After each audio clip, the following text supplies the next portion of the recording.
I can show with clear evidence that bigger isn't always better. It's more units, but that doesn't mean anything. It means you could still lose money. The other thing you need to realize is what hassle factor do you want to sign up for? If your life is already busy, you have 20 minutes a day and that's all you have to devote to this, you don't want to own apartments. You want to own single family homes.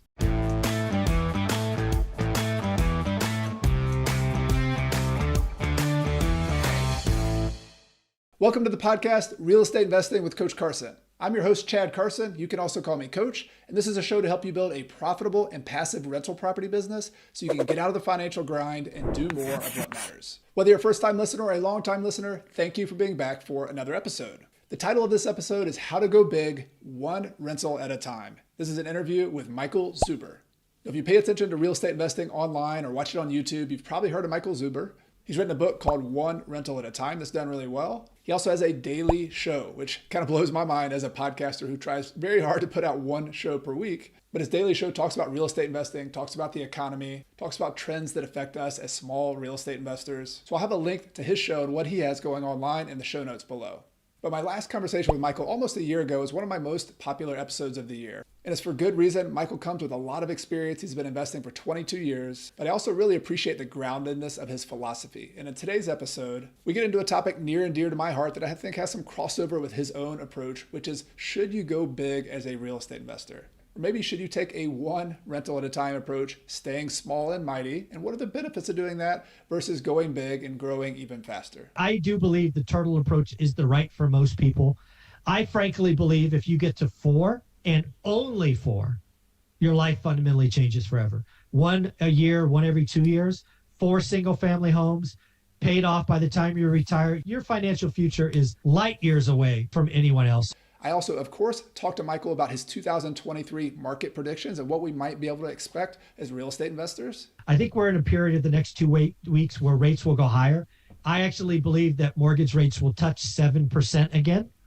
And then what we will see kind of middle of June through the end of December is rates will be sub 6 by the end of December. I talked to him about developing what's called a buy box, where you're very laser focused on a certain type of property in a certain market. Even if you're in a high cost of living area, how do you find deals in those high cost areas that still make sense as an investor? Then I go 3 or 4 bedroom, 2 bath, 1 story, 2 car garage between 1,250 and 1,750 square feet.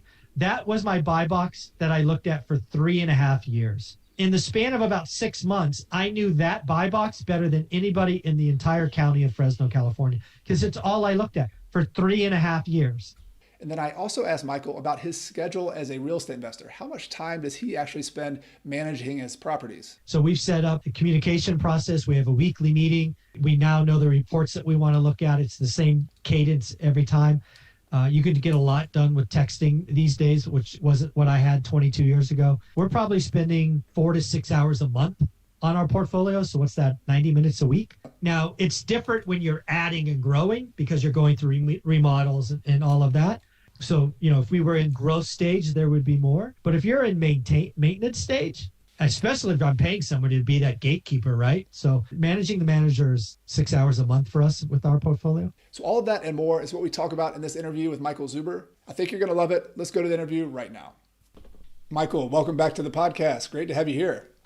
Thanks, Chad. This is a lot of fun. Thank you for the opportunity. Yes, absolutely. So in the first episode we did, I looked back, it was about a little bit over a year ago, and I'm going to link to that in the show notes just because it was a really good episode where we talked about your background, your history as a real estate investor, how you got started, and you sort of encapsulated that in your book, which is really good as well, called One Rental at a Time. So I'll put a link to that for everybody to check that out. But I would love to kind of jump off from that first interview and explore a little bit. It seems like we have a lot of crossover, your book, One Rental at a Time, and a book I'm writing called The Small and Mighty Investor, which is coming out not too long from now. And one of the topics, which I'd love just to get your feedback on, is this idea of deliberately buying just one property at a time, staying small, maybe even going a little slower at first, ironically can also achieve big things. You can have big wealth with that, big results. I just want to get your take on why that approach. It's almost like the tortoise versus the hare in that old fable. Like, what's up with that one rental at a time approach? Why is it working? I think it's working for a couple of reasons. one of the things that I believe is I think getting wealthy is actually a pretty easy 3-step process. But the third step is important and where a lot of people wash out, especially in real estate investing, and that is time. Right? You need, under the real estate lens, you need to be able to own the asset. It needs to cash flow. You can't lose it. And if you take the hair approach, to use the turtle and hair analogy, I've seen it. You go out, you squeeze out every piece of equity you have, you slap on seconds, you're doing equity lines on your primary, you're just going debt, growth at all costs. And that might work, but you also might run into a buzzsaw of a flat market, a slight down market, a market where lending is changing. You might run into a market where interest rates go up 500% and you have variable rate bridge debt that's on 2-year terms, and you get washed out, right? You may own a great asset, but if the debt structure is wrong and your cap rate explodes or whatever changes on you, you could lose it. You could build a huge Airbnb portfolio based on occupancy in 2020 and 2021, not realizing those were aberrations. And suddenly you come into 2023 and 2024, occupancy down, rates are down, and now you can't carry them. And now you're like robbing Paul to pay Peter and all of that. And so again, I do believe the turtle approach is the right for most people. I frankly believe if you get to 4 and only 4, your life fundamentally changes forever. 1 a year, 1 every 2 years, 4 single family homes paid off by the time you retire. Your financial future is light years away from anyone else. So I tell people to get to 4 and we can talk after that. So totally agree. I borrowed that topic from you, by the way. I hope you don't mind, and giving you all the credit. I think it's such a wonderful first goal. When you're first starting, it's overwhelming to have all the information, the goals, the big picture. When am I going to accomplish all my goals? But just 4, just focus on 4 properties. Just 4, and you could be done. I get it. You don't want to be a landlord. You don't want to do this, but do you want a better future or not? 1 every other year for 8 years, and then don't do anything else. Yeah. You're okay. I mean, that's just a great approach, I think. Yeah, well, I love the message. I resonate with it. Definitely encourage my own audience the same way. And it's the tortoise versus the hare, turtle versus the hare, whatever you want to call that. It's one of the problems I found when I'm teaching this to people, sharing with it, is just the patience and almost the boredom that people get sometimes and saying, oh, wait a minute, but it's so exciting to see the person on the podcast who went big and they 10X this year and they're 25 years old and they bought 100 properties. And I don't know, there's this allure of the go big mentality, which I get, we have big goals, we have big aspirations, but it's difficult just on a tactical level to have the discipline to do your thing, to ignore the noise, to focus on your next step. Have you found any tricks there? Is any approach there that helps people get the discipline to just stick with it? Yeah, I think there's a couple things. One, we just need to acknowledge that bigger isn't always better. I know there's a very popular content creator that says bigger is better and you're a loser if you don't do 50 units or more and all of that. That's just not true. I believe real estate investing is all about the numbers, and I can show with clear evidence that bigger isn't always better. It's more units, but that doesn't mean anything. It means you could still lose money. It can mean it's a less return. You should be buying whatever the best yield is, cash on cash, return on capital, whatever that is for you. And that said, the other thing you need to realize is what hassle factor do you want to sign up for? If your life is already busy, you have a travel job, you're a growing family, you have 20 minutes a day, and that's all you have to devote to this, you don't want to own apartments. You want to own single-family homes. They stay longer. My average tenure is over 8 years. My apartment's just under 2 years. It's just this. And then let's just be honest about the math. There are people out there quoting gargantuan unit counts, and they own 1%. Yep. Also, let's be honest. There are syndications, which, oh, by the way, are blowing up now. But the better the name, the lower the return. There's just real estate investing goes through these themes where people think it is easy. I talked about Airbnb arbitrage, syndications. Real estate investing is never easy. It takes work. You have to hold for 10 years to get wealthy. You can't bust out in 4 years. So for most people, That's just a boring single family home. By the way, in a market that is changing and evolving, what is always the easiest thing to sell if you need to? A single family home. You want to talk about hard things to sell today? A 20-unit building with variable rate debt, with cap rates exploding, occupancy going the wrong direction, taxes up, insurance up. You can lose a lot of money by thinking bigger is better. Yeah, I heard a metaphor when I first started that real estate's a lot like playing chess. I don't know if people don't know about chess or don't play chess, they might not get this metaphor, but having chess pieces that you can move on the chessboard is always very helpful. And in fact, the pieces that can move the most directions and the most times are the most valuable pieces. And so single family houses, a simple, dead simple single family house, I would add, the little duplex in a residential neighborhood. Those things are financeable. They're easy to sell. Yeah. They're easy, and you don't have all your equity in one big basket. If that's like a big boat that you're trying to move. It's a huge, gigantic thing. Whereas a little house, flexible, move, sell it, buy this one, sell this one.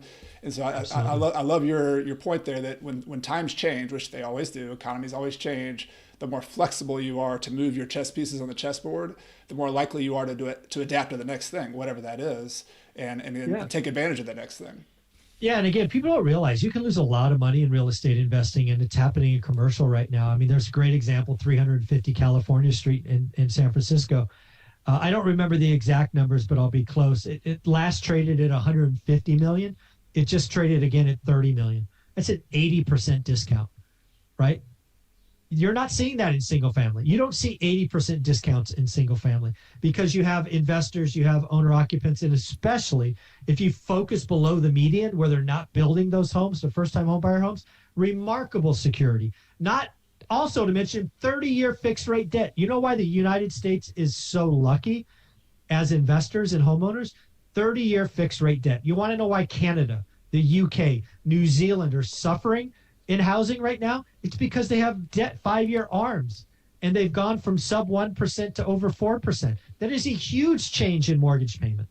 So we are so lucky, so fortunate to have 30-year fixed rate debt on residential properties. It's an amazing thing that most people, and you can get a fourplex on 30-year fixed rate debt. It's game changing, life changing. Yeah, such a good point. Like a lot of the residential markets, I'm here in Spain as well, but you look at UK and New Zealand, their residential markets are experiencing some of the pain that the commercial market is in the U.S. because of adjustable rate resets. They're going up. It's always the debt. I wish more people got that. Real estate it's not the real estate, at least in most cases, barring some kind of toxic spill or something. It's the debt that blows people up. That's why I talk about getting wealthy as 3 steps, and the third step is you got to hold it for 10 years. Yep. Yeah. Let's talk about debt. Let's double click on that. I want to go into it a little bit. This is one of those trendy topics as well, and I'll just briefly tell my story of debt and real estate investing because everybody's got a little different approach. When I first started, I just graduated from college. I didn't have the W-2 income, so I know you coach a lot of people. Hey, go out and get the conventional loan. I do too. Like that, if you can get a 30-year fixed conventional loan, that's the best thing going. I had to do a lot of creative financing. I used seller financing. I used lease options. I used a lot of partners and private money. But what I want to kind of zoom in on a lot is if you had to choose, I think you've already alluded to it a little bit, let's give a hierarchy here of what type of financing people should be focusing on the first 4 deals, the first 5 deals, 6 deals. Like what is the best financing and why? Even getting a little more granular, even 30-year fixed, we talked about that, but what should people be looking at out there? Yeah, I think if you're looking out over the next 30 years, I'll go back to it because I just think you want to control as much. Sam Zell, who rest in peace, just passed away recently, had a saying that basically said why real estate investing is the way to go is because you have fixed rate debt in an inflationary environment. What that really means is your debt payment stays the same other than taxes and insurance while rents go up, while your mortgage pay down happens. It's an easy way to get rich. So you don't have to outthink, the great Sam Zell of, if you don't know who he is, do yourself a favor and look him up. He's the original gray dancer from the SNL crisis in the 80s. But, back to what I would look for, if I only could look for one thing, it would be seller financing, right? I've done millions of dollars in seller financing. If I can only do one thing, that's what I would do. I would ask for 30 years. I will admit that generally you can't get 30 years because usually I'm buying from older operators. They want some balloon payment or some end date. I would go for at least 10 years, right? You want length. I would never do a 1 year. I would try to avoid a 5 year. But if I can only do one thing, it would be seller financing. And then if you're coming next, I do think we're going into the next 5 years will be the time for creative financing. We're talking sub 2, novations, things of that nature, things I have never done. I am looking to add to my tool belt because even after 22 years, I have things to learn and grow. That would be the next thing, right? Who wouldn't want to take over a 2.5% 30-year mortgage on a house if you can, right? Via an assumption or novation or thing of that nature. So that's kind of how I break it down. Ultimately, you want the longest term and the lowest fixed rate payment. Yeah, I feel the same way. Seller financing, the best I've been able to receive was 25 years.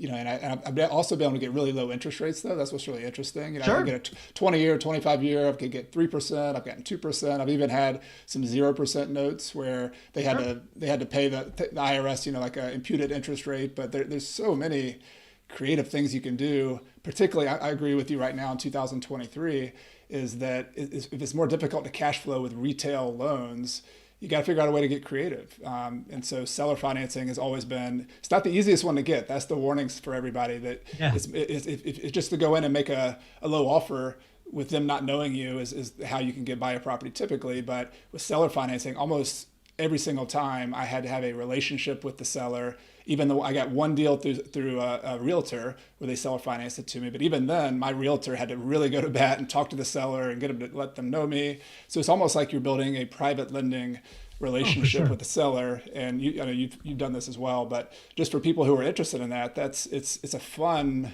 negotiation. It's one of the most rewarding negotiations. But you have to really get your head around it. You got to think about the negotiation a little bit different. I'm not sure, has that been a similar experience with you? Without question. Yeah, without question. You're essentially going to someone and borrowing hundreds of thousands of dollars. It is secured, so it's an asset. But yeah, they're going to want to make sure they get it back. They're going to be betting on you. The last thing they want to do is foreclose because that's a legal process because, again, they're acting as the financial institution here. So yeah, it has to be a relationship. Every financial deal I've done, we've had to grow a relationship. We've broken bread. As you do more of these, sometimes they want to talk to each other and get references.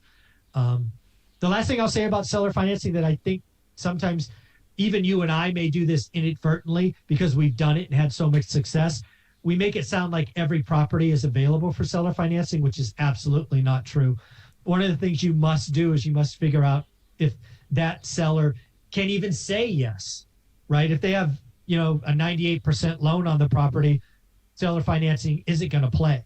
Yep. They have to have some equity skin in the game. It doesn't have to be free and clear, but there's got to be, you've got to be some room for them to even say yes. Absolutely. Yeah, I'm glad one of the main filters I had when I'm out looking at properties, I look at three things. Look at location, number one, which I want to talk to you a little bit more about your ideal locations. I look at motivation. They're just trying to get top dollar and waiting all day. It's not going to be the ideal property for me or the situation. But the third one is the amount of equity. Sometimes you have to guess at that by, how long they had the mortgage. Sometimes you can ask them outright, like, hey, are you paying a mortgage off when you sell this property? And sometimes they'll just tell you. But if they don't have any equity, which is one of the problems I have with the subject to kind of resurgence, is that there's this idea that it's like a magic technique that you can buy a property, get a deed to it, take over the payments on somebody's existing mortgage, even if it's 2.5%, 3%, that's great.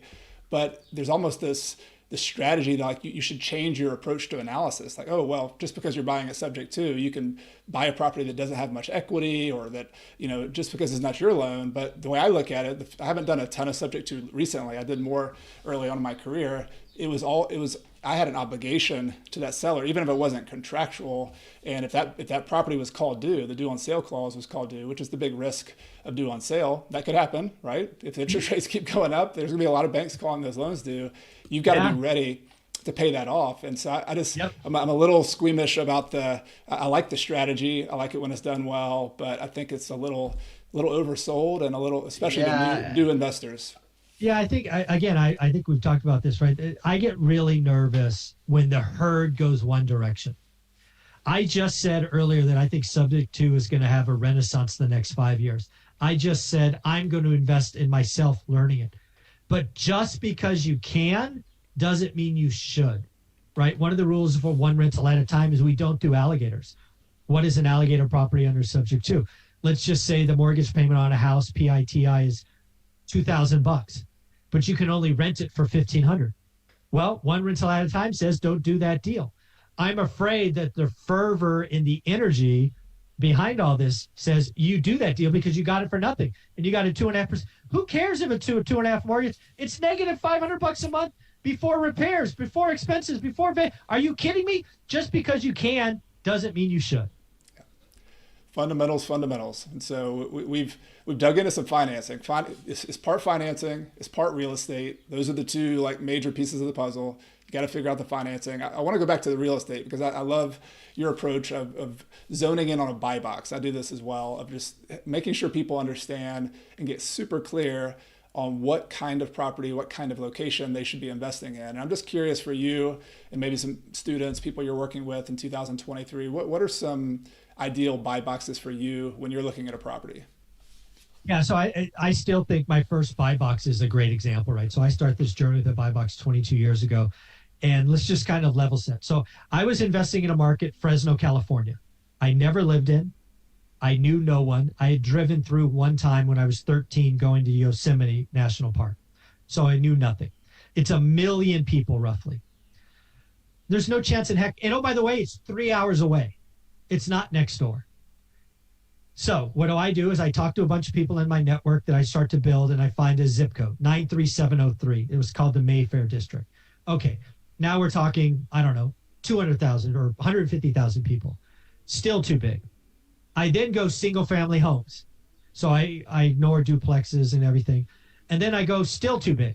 Then I go 3 or 4 bedroom, 2 bath, 1 story, 2-car garage, between 1,250 and 1,750 square feet. That was my buy box that I looked at for 3.5 years. In the span of about 6 months, I knew that buy box better than anybody in the entire county of Fresno, California, because it's all I looked at for 3.5 years.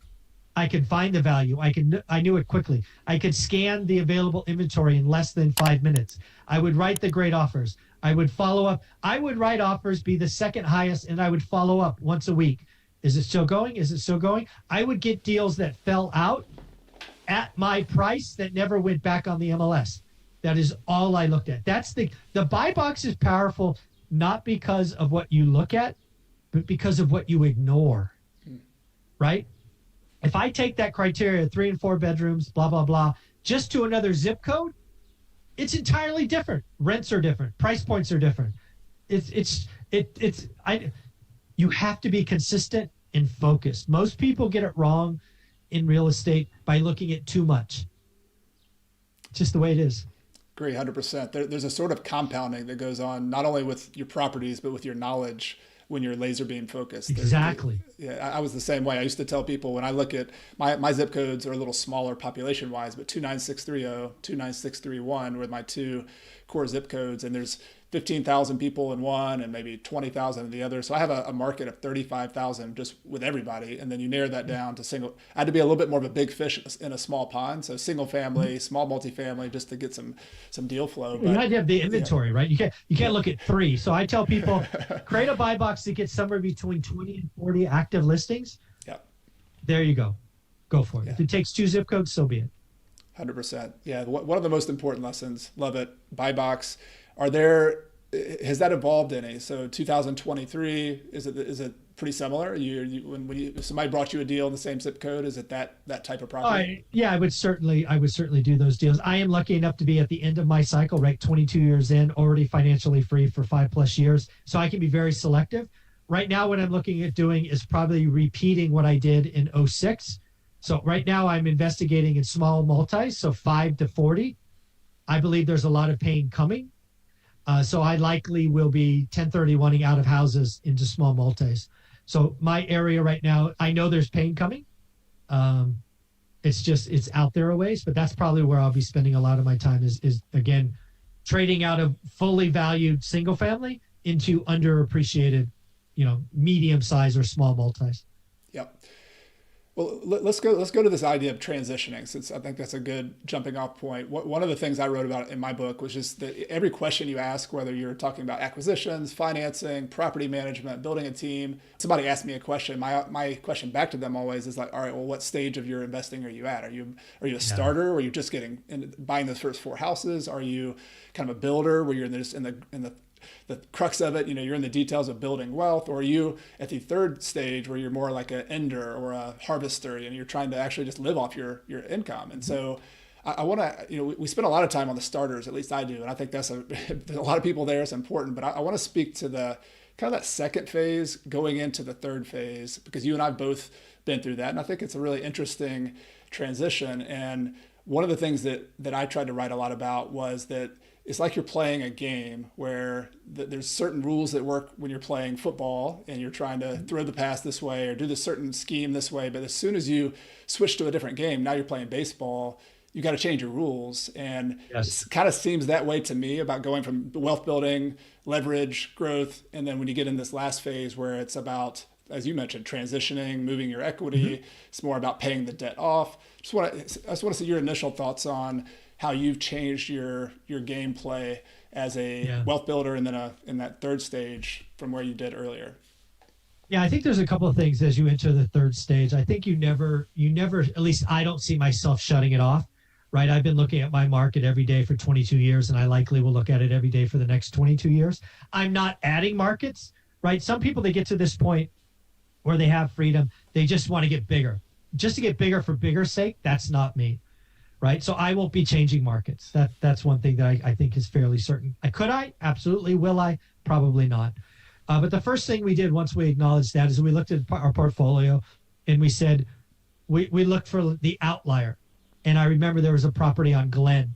It was a triplex, a house in the front, a duplex in the back. For whatever reason, that property, we were just snake bitten. It was a great property. It was a good property in an okay area, but it just didn't work for us.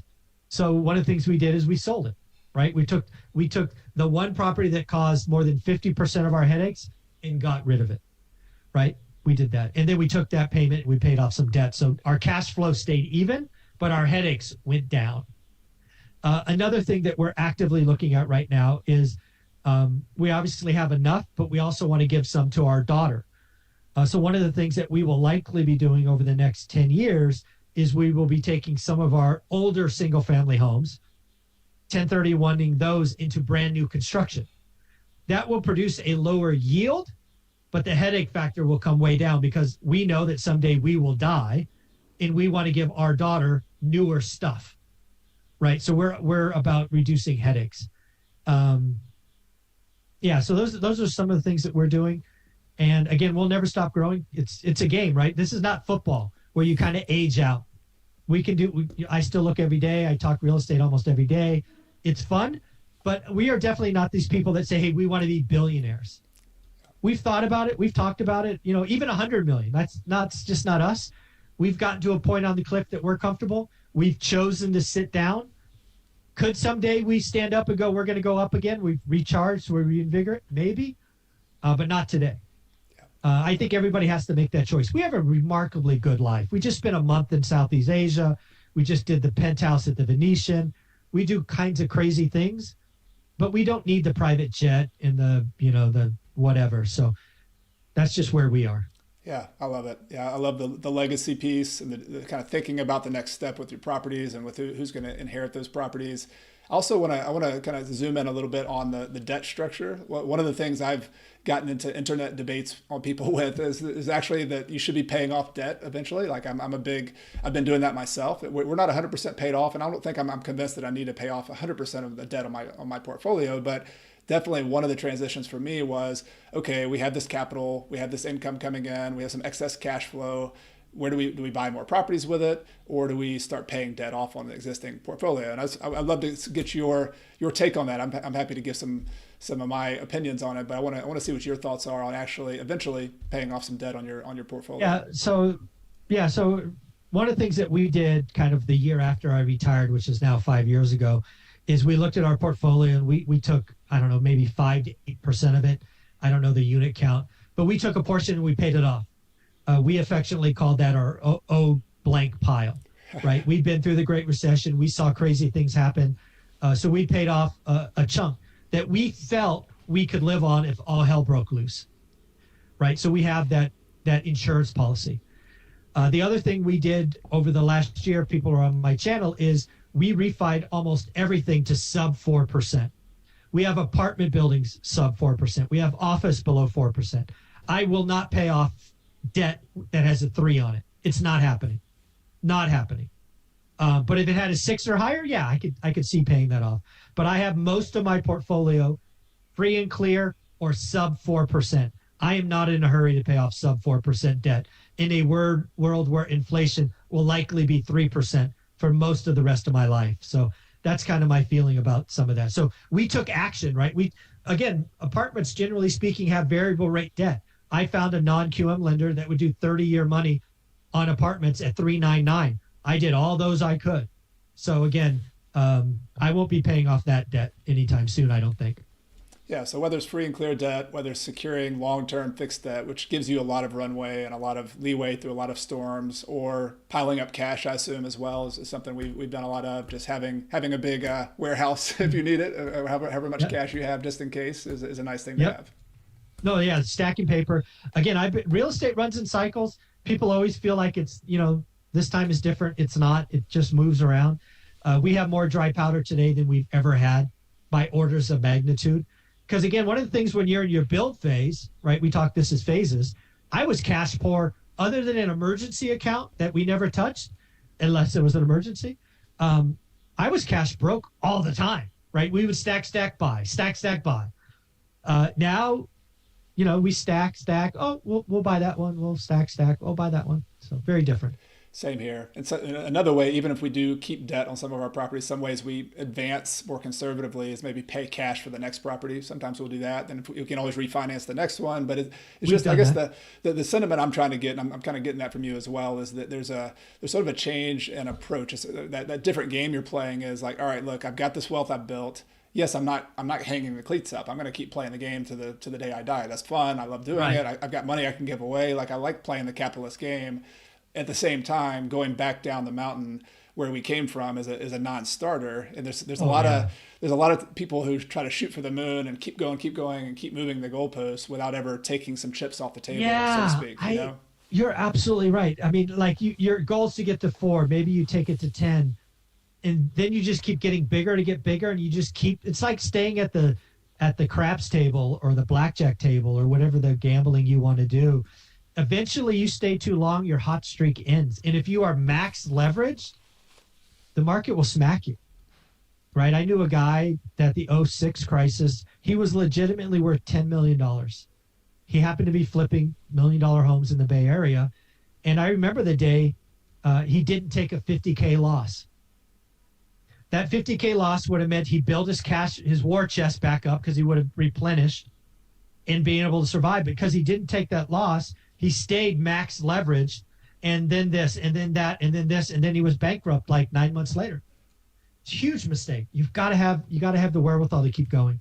Stack cash is good. Yep, for sure.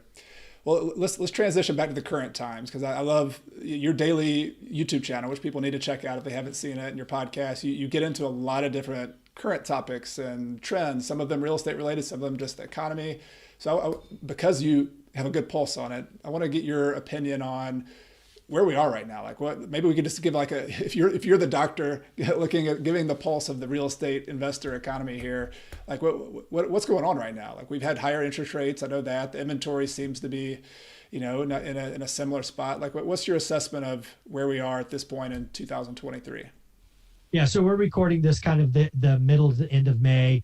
For clarity when people watch this. I think there's a couple of things going on. One is, I think bonds and mortgage rates, because of the debt ceiling, is yet to be resolved.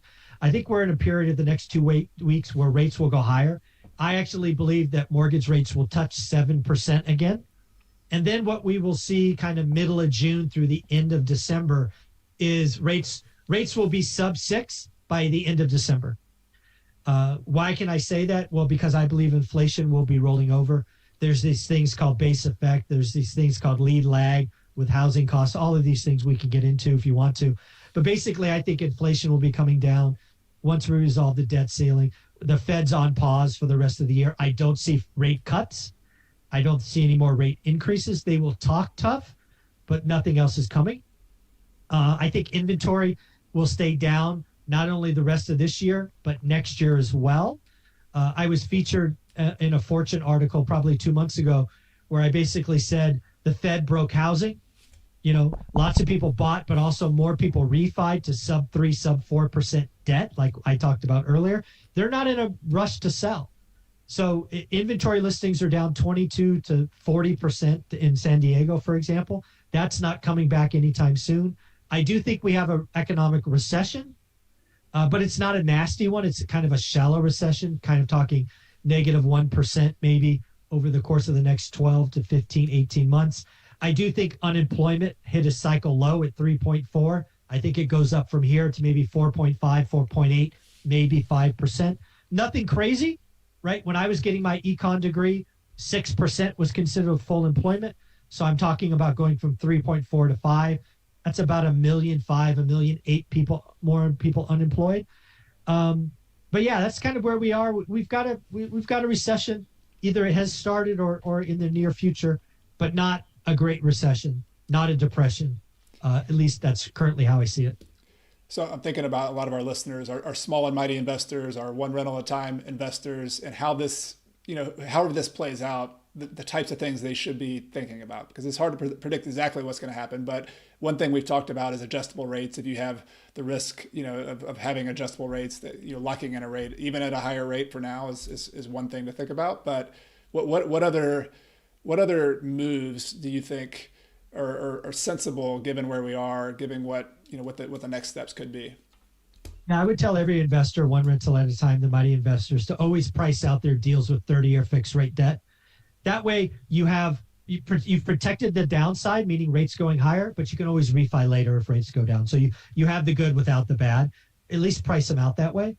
I do think there are ways, at least this is something about California. I know Washington has done this. This may occur in other states, but there's such a dearth of rental units or housing stock. One of the things in California that I'm hearing more and more good news about is ADUs, accessory dwelling units, taking a single family and creating a duplex. Right now, I'm looking at that because I do believe the spread, the value of the cost of building a 750 to 1,250 square foot is less than I could buy it for. So that adds margin. So what that might mean for someone looking at their first house is go look at and understand, what does a small 2-bedroom, 1-bath or 3-bedroom, 1-bath house cost on a big city lot? And can I add a unit? Because maybe there are ways to arbitrage and create value by buying one and then building one. I do think there's value in small multifamilies. I think house hacking, oh my gosh, the one financial regret I have is not house hacking a fourplex in 1992 in the Bay Area. My life would have been fundamentally different a decade later. I didn't even start my journey until I was 30. If I could have house hacked at 20, oh my goodness, it would have been different. So if I was young and starting over, you better believe I would be house hacking. 3.5% down, fourplex all day long. Those are things you need to look at. But in the end, one rental at a time, the mighty investor, 30-year fixed rate debt, do good or great deals, must cash flow day one. They're out there, they're hard, but it is absolutely possible in any market. So a question I get a lot, and I know this is a good perspective for you because you invest in California, is the folks in California, Washington State, Washington, D.C., the Northeast. Yeah, I hear you, Michael. I hear you. I should have a positive cash flow. I should at least price it with 30-year debt. But I'm looking at these $800,000 single-family houses that have a $2,500, $3,000 rent. Michael, Chad, how can this is not, the physics aren't possible, Michael. Like, how am I supposed to do this? So, well, I don't know. You could probably repeat what I did. So again, if you go back and read my book, One Rental at a Time, I wasted a year. I should say I wasted 6 months and I invested 6 months. So I live in the Bay Area, also called the Silicon Valley. It has never made sense to cash flow here. But I didn't know that because all the books I read said, invest in your backyard. So I tried. So for the first 6 months, I call that investing. The next 6 months, I call it wasting because I was too stubborn. So what I did, and I believe most people can do this, is pull out a map of your state or your area and just draw circles. I had to go out 2.5 hours by car to find a market that did cash flow. My first house I bought was 107. It rented for 1100. The 1% rule. I don't believe in it, but that's simple math. You can do that. Most people within a 2.5 hour drive can find a market that does work. If you are in Silicon Valley, Palo Alto, Cupertino, doesn't work. But LA, you ever hear of the Inland Empire? Right? There is a market that makes sense. I just think most people don't look out far enough. And that basic relationship between rent and price is one that's a little easier to get our heads around. Even the 1% rule, you don't want to apply that across the board, but buying a property that costs $1 million and it rents for $2,000, not going to work. Like all day long, you'd have to pay 100% cash, and even then, it's going to be tough to make cash flow. Have you seen any rough relationships in California in particular? If you buy a $400,000 house that rents for $2,000 a month, or is it? I mean, is there kind of a rough? It's all about. The debt structure sure has changed. What worked a year ago is not working today. Obviously, 3 versus 6%. No, I mean, you just got to do the work. You got to figure the down. You're probably going to have to put 30% down versus 20% you may put elsewhere. But it is absolutely possible.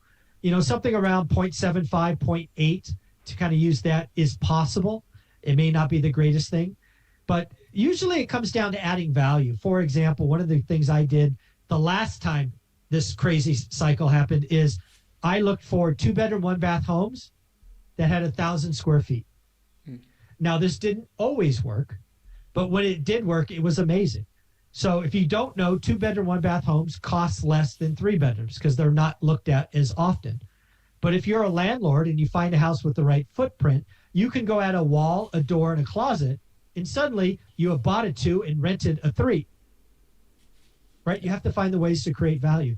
Again, I talked about ADUs in California. Maybe the answer is I got to pull a full boat for a 2-bedroom, 1-bath house, but I can build a 2-bedroom, 1-bath house in the back with alley access for less than the cost. So now I have a duplex. So it's never easy, but it is possible.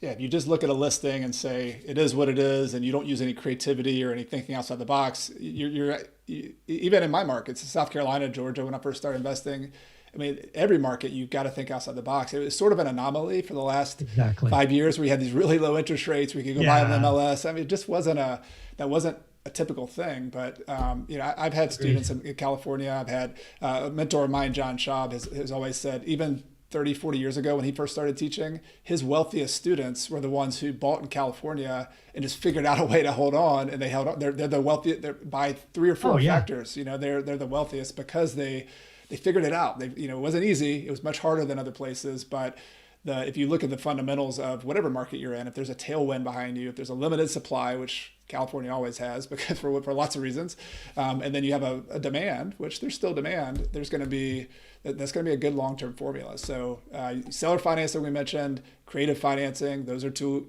good tools. Looking for ways to add value to 1,000 square foot 2-bedroom house and add a 3rd bedroom, looking for ways to add an ADU, all of go out and look for these ways, listen to people like Michael and find ways. There's ways to add income to a deal, to add value, but you have to think outside the box. You can't just, you got to skill up. I mean, it just doesn't fall in your lap. If you look at the MLS and, hey, Michael, I have my buy box. I looked every day. But in 90 days, you're not seeing around corners and seeing opportunities. You're not really looking.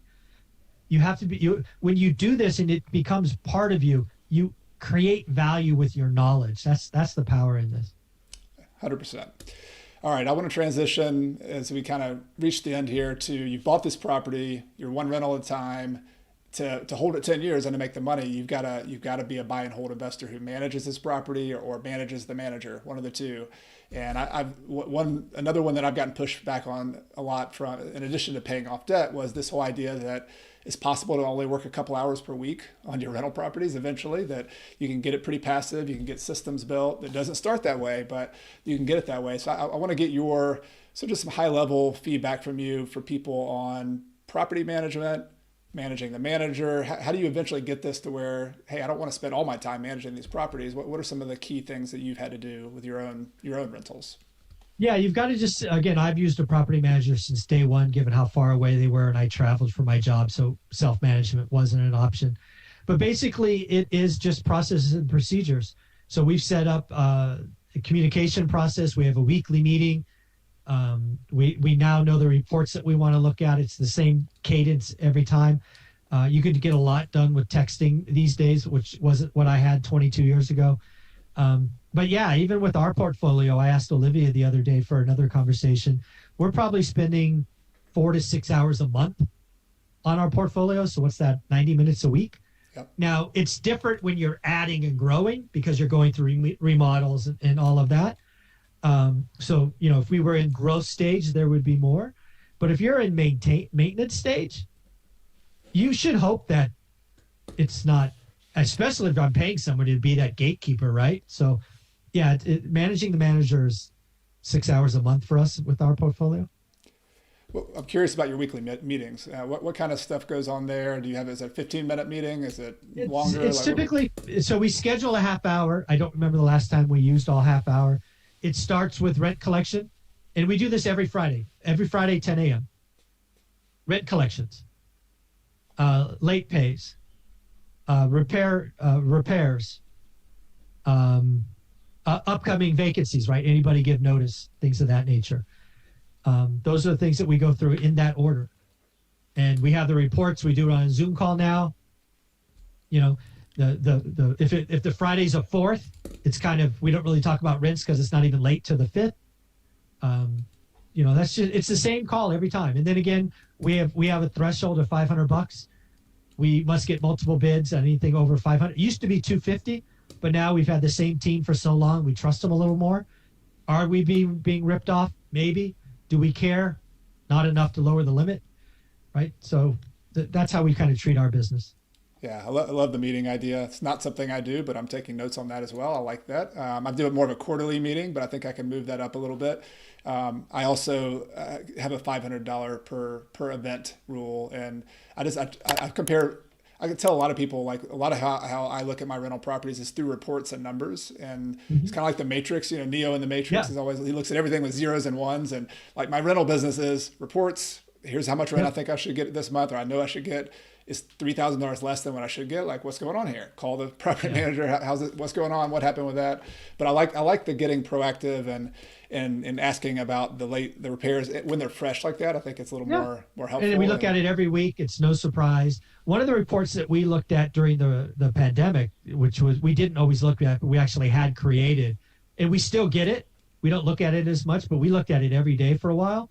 Was this month's rent collection compared to last month? Mm-hmm. So the 4th to the 4th, the 5th to the 5th. That way we could see any gaps, like, oh my God, we were just down $5,000. What happened? Yep. So that was a very valuable report that we didn't always look at, but we started looking at the last couple of years. Yeah, I like doing the same thing year by year as well, just to say, all right, cool, we've got this much rent growth, or we've sold a few properties now or less, and the same with wealth, your equity, like, all right, year by year by year. It's just when you do that year by year comparison or the month by month comparison, that's such a helpful perspective because you can see your growth in real time or you can see it's really working. It's working, for goodness sakes. Yeah, exactly. All right, well, awesome. I love that. So I'm confirming, and people can quote that Michael Zuber also has a 4 to 6 hour month or less than a 2 hour week. So we're on the same page there. Very good. All right, so I want to transition to a couple of other just last minute topics. So just curious for me that I know you have more experience than I do, but people ask me a lot about.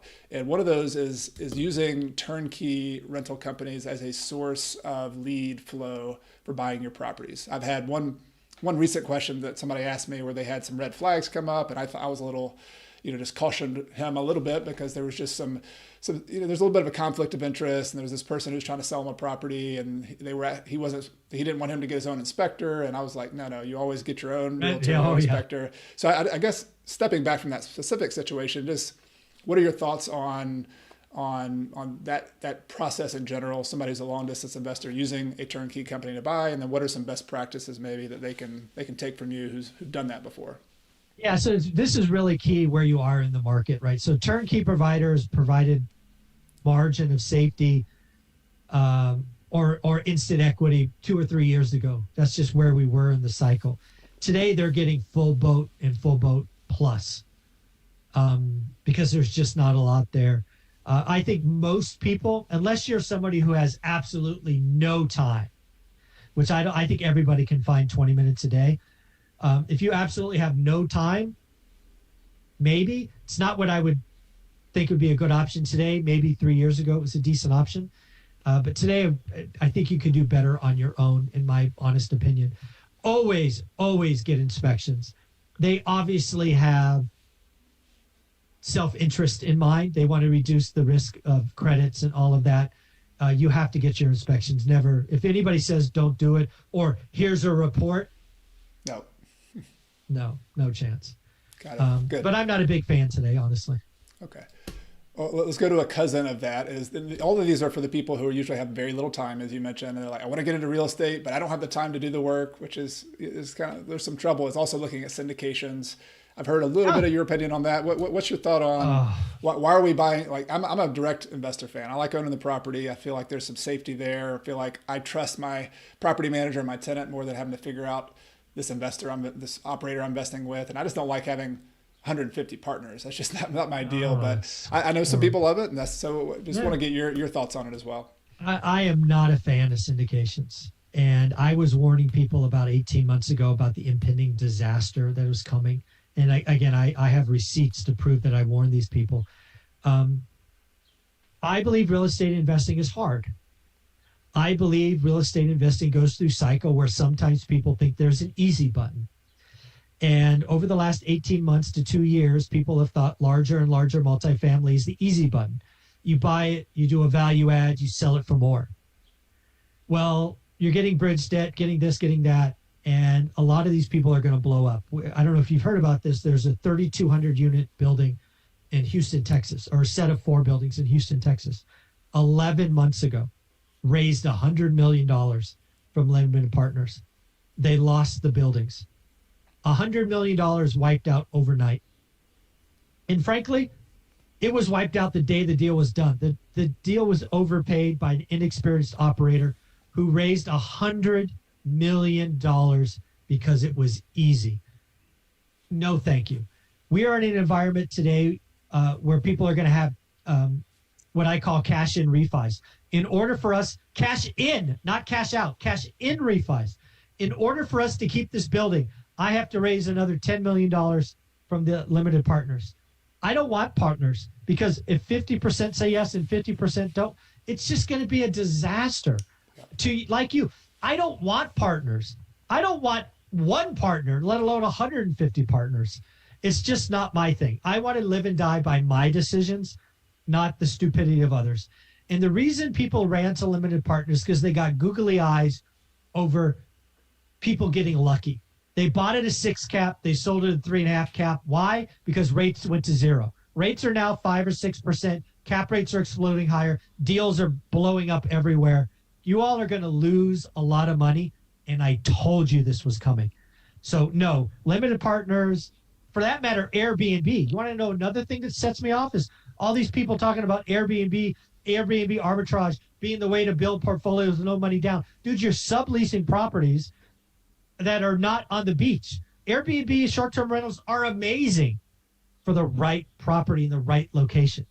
It's 2020 and 2021 are not the years to price Airbnbs because nobody was going to hotels. Guess what? That's changing. Right. So again, lots of dumb money went to Airbnbs because all the gurus said it was easy. A lot of dumb money went to limited partners and these deals that are going to blow up. So I would rather live and die by my decisions than somebody else. Yep, well said. And with all of that said, even if you are someone who experiments, and I have some Airbnb deals that have gone well, and I've had no people who have gone well, the small and mighty approach, the one deal at a time approach also prevents you from getting in over your head if you do a bad deal. If you do a bad deal and you're like, oh crap, the Airbnb arbitrage did not work that well. This market, the demand changed. I'm upside down a little bit on this property. The good news is you did one property and you didn't do 10 of those. And so going full circle here, all the way back to the first conversation we had, that if none of us are perfect, I've made a ton of stupid mistakes. I've done bad deals, but I think the encouragement that I really love about your approach, Michael, is that you got to learn as you move. You've got to take it deliberately, one deal at a time. Mm-hmm. And if you do that, if you put it together, you're going to learn just one or two little things in your market, in your little buy box. it's going to start working, and you hold on, you buy it in a way that you're a long-term investor. And there's nothing fancy about that, but boy, is it a beautiful thing when it works over the long run. So thank you for the work you're doing and what you're teaching to people. I really, really appreciate it. Yeah, no problem. I enjoy it. And one thing I'll say about those 4 units, the one thing I would ask each person to try to do is make the second deal better than the first, make the third deal better than the second, and then make the fourth deal your best deal. And you can do that because you're getting experience and you're learning. And if you only ever get to 4, congratulations. I want to shake your hand. Well said. I love it, Michael. Is there anything you have going on you want to let people know about? Places to connect with you? I'll put all of your links in the show notes in the description if people want to check that out. But want to give you a shot to let people know what's going on with you as well. No, I guess the one thing to highlight is I do a daily financial news show at 7:30 a.m. On my channel. It is live, not edited. I don't edit any videos. So yeah, come tune in, take a look. We usually get 200 or 300 people live each day, which is a lot of fun to interact with folks. So check it out. So for someone who edits all my podcasts and edits YouTube videos, the fact that Michael can deliver day after day is from a podcaster standpoint, well done. You're doing good work, Michael. I like it. I appreciate it. Thank you. All right. Have a good day. Thanks a lot. Take care. Thanks for listening to this episode with Michael Zuber. I hope you enjoyed it. If you like this episode and you're watching on YouTube, I'd really appreciate it if you give me a thumbs up, a like, and leave a comment. It only takes a second, but it's a big help with me to help spread the word with the YouTube algorithm. If you're listening to this on Apple or Spotify, I'm always appreciative if you leave a review. People read those and it helps me to spread the word with new listeners. And if you have any feedback on this episode or suggestions for other episodes, I'd always love to hear from you. You can send an email to podcast@coachcarson.com. I hope you'll join me next week in the podcast. I've got another fantastic interview that I think you'll love. Thanks again for listening, and I'll see you soon. If you like the show, I'd like to invite you to subscribe to my free email newsletter at coachcarson.com/REI toolkit.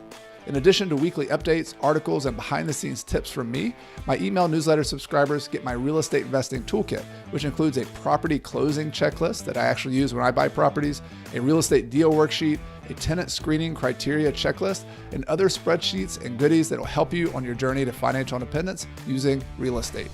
You can get it all for free at coachcarson.com/REI toolkit. I also want to take this time to thank some people behind the scenes who make this podcast possible each and every week. This includes my podcast editor extraordinaire, Michael Wynn, my amazing virtual assistant, Megan Thompson, my wife, Carrie, who helps me behind the scenes and is my partner here at Coach Carson. And of course, thank you to all of you, the listeners of this show who make everything possible. This show exists for you. It exists because of you. And I really appreciate you being here for another episode.